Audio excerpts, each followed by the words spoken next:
Pada bagian kali ini kita akan bahas terkait lanjutan dari aplikasi fungsi genap dan fungsi ganjil pada deret Fourier. Nanti kita akan peroleh yang namanya deret Fourier kosinus dan deret Fourier sinus. Pertama kita tinjau dulu untuk yang deret kosinus. Misalnya kita punya seperti di teorema kekonvergenan deret Fourier, misalnya kita punya fungsi f dan turunannya yang kontinu sepotong-sepotong pada interval minus L sampai L. Seperti ini, X-nya lebih besar sama dengan minus L dan X-nya juga kurang dari L. Dan diketahui bahwa misalnya F itu fungsi genap, jadi kita lihat dulu untuk F yang fungsi genap. Ya tentu ini juga fungsinya fungsi genap yang periodik, misalnya periodiknya 2L seperti definisinya ini. Jadi dia harus fungsi periodik seperti pada keharusan yang ada di deret Fourier, karena memang kita bicara di sini deret Fourier. F-nya itu ingat di sini yang berubah adalah F fungsi genap. Maka berdasarkan pada sifat fungsi genap, kita punya sifat fungsi genap bahwa jika kita mengalihkan fungsi genap dengan fungsi genap, maka hasilnya genap. Sebagaimana kita ketahui, ini fungsi kosinus, ini fungsi genap. Ya, ingat saja cos minus X itu hasilnya tetap cos X, berarti dia fungsi genap. Kita lihat kembali fungsi genap ini sifatnya. Kemudian fungsi genap kemarin itu definisinya mana? Ini fungsi genap itu kalau minus f minus x nya sama dengan fx, cos kan seperti ini, maka dia fungsi genap. Selanjutnya kita kembali ke sini. Karena dia fungsi genap, f-nya juga fungsi genap, maka menurut sifat genap dikali genap hasilnya fungsi genap. Sedangkan sin itu fungsi ganjil, dan menurut sifat fungsi genap dikali fungsi ganjil hasilnya fungsi ganjil. Sehingga kita gunakan apa yang kita telah peroleh terkait dengan sifat-sifat lain dari fungsi genap dan fungsi ganjil. Kita coba lihat kembali ini. Jika f fungsi genap, maka hasilnya integralnya adalah 2 kali 0 sampai L. Sedangkan jika f nya fungsi ganjil, maka integral dari minus L sampai L fx itu harus 0. Berarti tadi di sini diketahui bahwa f sin nvx itu ganjil. Berarti kalau begitu ini harus integralnya harus dapat 0. Sehingga bn nya itu 0, karena bn isinya itu yang ini, sin dikali fx, berarti bn nya 0, karena itu kita peroleh di sini 0. Sedangkan an nya menjadi 2 per L 0L, ini menurut sifat yang fungsi genap, menjadi 2 kalinya kalau dia fungsi genap. Saya kira ini cukup jelas. Sehingga bentuk deret Fourier dari fungsi genap, kita akan punya f nya di sini fungsi genap adalah fx sama dengan a0 per 2 ditambah an cos nvx per L, dimana an nya ini dan nvx ini bergerak dari n sama dengan 1 dan seterusnya. Berarti kita cukup menghitung an nya saja. Ini penyederhanaan yang sangat membantu. Kita tidak perlu lagi mencari bn nya. Bn itu yang dalam sinus, an itu yang dalam kosinus. Seperti itu ini an nya. Sehingga nanti kalau ditemukan soal, kita periksa dulu dia fungsi genap atau ganjil. Kalau dia fungsi genap, maka yakin saja bahwa fungsinya pasti deret Fouriernya pasti deret Fourier kosinus. Sehingga kalau deret Fourier kosinus, ya kita ingat rumusannya tinggal yang ini. bn nya tidak usah lagi dicari karena pasti 0 bn nya. Seperti itu. Kemudian kita lihat di sini deret Fourier untuk sembarang fungsi genap yang bermuat hanya trigonometri yang genapnya saja. Ya, berarti kosinus saja yang dimuat. Kemudian inilah yang kita katakan atau kita sebut sebagai deret Fourier kosinus. Deret Fourier kosinus kalau dia f-nya fungsi genap. Ini sebenarnya diperoleh seperti tadi yang saya jelaskan. an-nya nanti ini bn-nya nanti ini 0 semua, makanya tidak perlu dihitung. Kita perlu menghitung hanya an-nya, bn-nya ini 0 semua. Seperti itu. Kita pindah ke yang kedua. Yang kedua juga ada istilah deret Fourier sinus, atau di sini kita lihat dulu sin series. Misalkan seperti tadi, f dan f aksanya itu kontinu sepotong-sepotong pada interval minus L sampai L, atau pada interval X lebih dari sama atau sama dengan minus L dan X kurang dari L, di mana F-nya itu fungsi ganjil dan periode 2L. Tetap seperti itu, seperti di tambahannya di sini di teorem konvergensi hanya F-nya harus fungsi ganjil yang kita bicarakan di sini. Maka menggunakan sifat-sifat di ini fungsi genap fungsi ganjil, maka perkalian fungsi ganjil dengan fungsi genap harus ganjil. Koskan fungsi genap F fungsi ganjil diberikan, maka perkaliannya harus ganjil. Sedangkan perkalian fungsi ganjil dengan fungsi ganjil, sin fungsi ganjil F fungsi ganjil hasilnya genap. Maka gunakan sifat yang integral tadi, integral fungsi genap dan fungsi ganjil, kita peroleh integral dari fungsi genap itu hasilnya 2 kali dari integralnya, dari batasnya. Jadi di sini 2 per L integral 0 L fx sin n vx per L. Sedangkan ini yang cosnya ini hasilnya harus 0 nanti karena dia fungsi ganjil. Fungsi ganjil itu hasilnya 0 ini. Integral dari fungsi ganjil itu hasilnya 0. Seperti itu. Saya kira itu cukup jelas.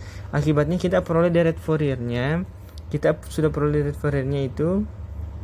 Nantinya deret Fourier-nya harus dalam yang ada Bn-nya saja. An-nya nanti 0, kemudian An-nya 0, kemudian tinggal Bn-nya yang dicari menurut formula Euler-Fourier-nya. Jadi kita peroleh deret Fourier-nya adalah fx sama dengan sigma n sama dengan 1 dan seterusnya dari Bn sin n Vx per L.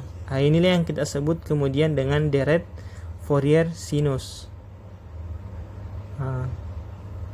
Kita seperti halnya tadi di deret Fourier cosinus, tentu ini sangat mempermudah. Jadi ketika kita menemukan soal, kita periksa dia deretnya fungsinya, dia fungsi ganjil atau genap.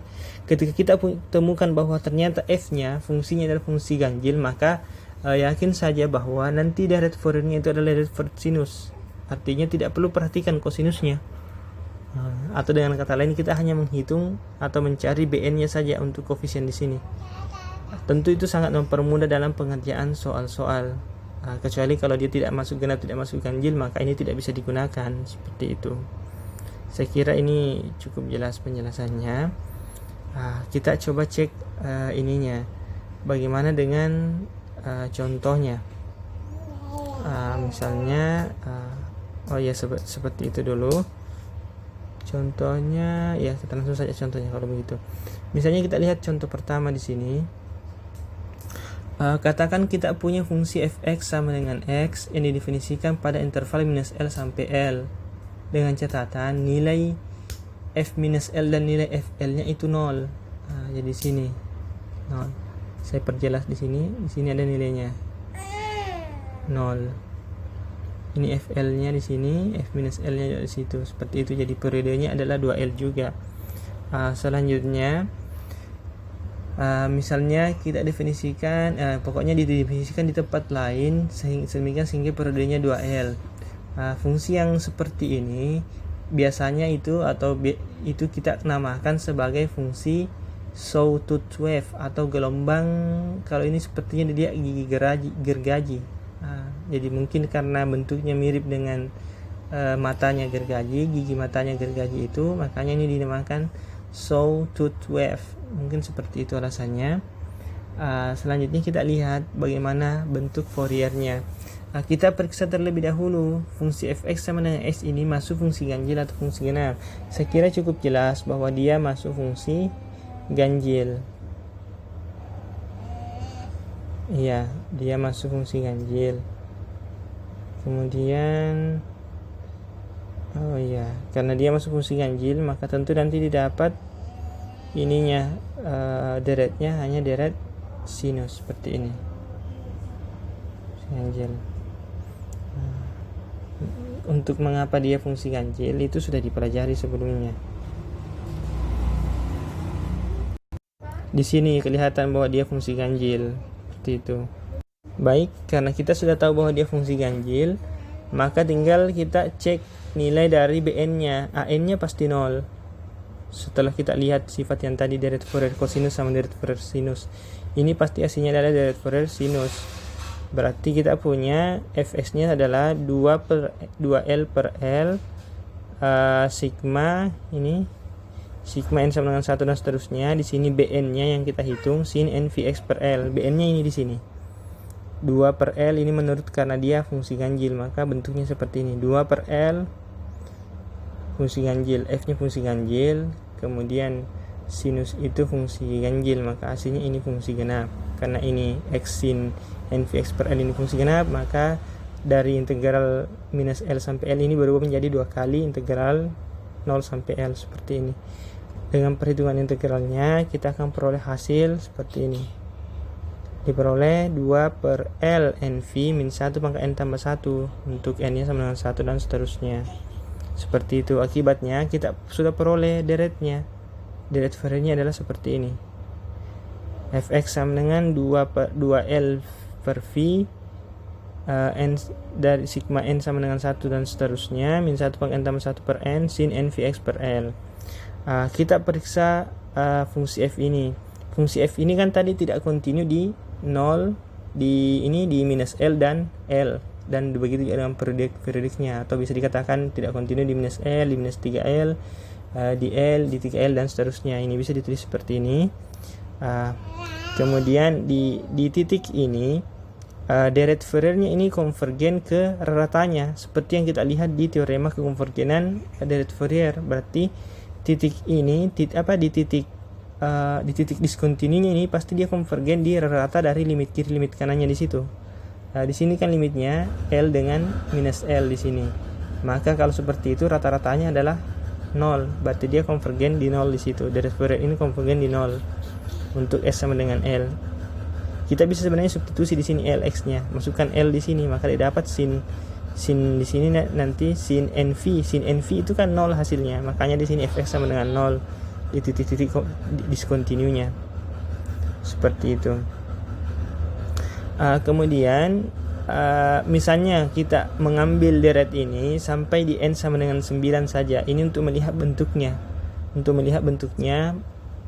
Melihat ke agak mirip nanti dengan ini, atau mirip dengan gergaji besi lah, mata gergaji lah. Kita lihat untuk N sama dengan 9, gambarnya seperti berikut ini.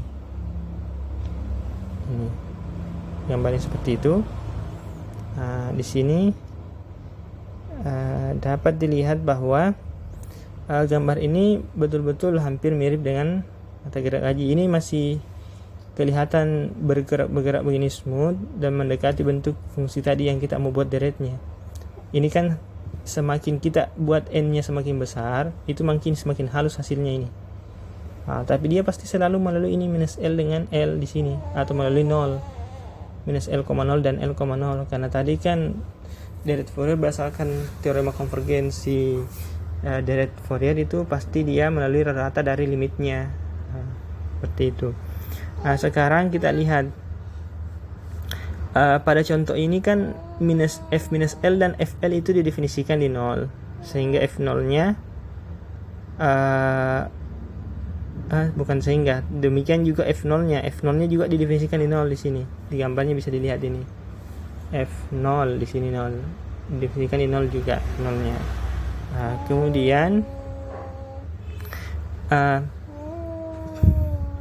Kemudian jika fungsi ini dia selain fungsi ganjil dan juga periodik dengan periode 2L, maka kita bisa membentuk deret sinus untuk fungsi yang didefinisikan pada 0 sampai L. Jadi kita mau buat deret sinusnya dari 0 sampai L saja, seperti itu. Kemudian ini nanti akan didapat hal yang sama ketika kita bicara fungsi pada triangular function ya namanya. Ini triangular wave atau gelombang berbentuk segitiga. Kita lihat gambarnya dan fungsinya seperti berikut ini. Berikan gambarnya. Gambarnya yang ini. Ini kan mirip pada interval 0 sampai 2 dengan 0 sampai L itu mirip bentuknya. Ini mirip bentuknya. Makanya pendefinisiannya di situ untuk L sama dengan 2 tentunya itu akan sama. Padahal kalau kita lihat bentuk deret Fourier-nya di sini deret Fourier kosinus. Yang tadi kita temukan adalah deret Fourier sinus. Ini Fourier sinus. Maka kita bisa mengatakan bahwa fungsi fx sama dengan s dari 0 sampai L itu bisa didekati oleh deret sinus dan kosinus ini. Tentu dengan pendekatan yang lain itu mungkin ada lagi bentuk pendekatan yang lain, tapi bisa jadi deretnya nanti berbentuk sinus, ada juga kosinusnya. Jadi dia bukan lagi fungsi bukan lagi deret Fourier sinus, bukan juga deret Fourier kosinus, tapi mungkin gabungannya nanti atau kembali ke definisi yang awal. Seperti itu. Saya kira sampai di sini penjelasannya untuk kaitan antara fungsi ganjil fungsi genap terhadap deret Fourier yang bisa mempermudah kita dalam menentukan deretnya.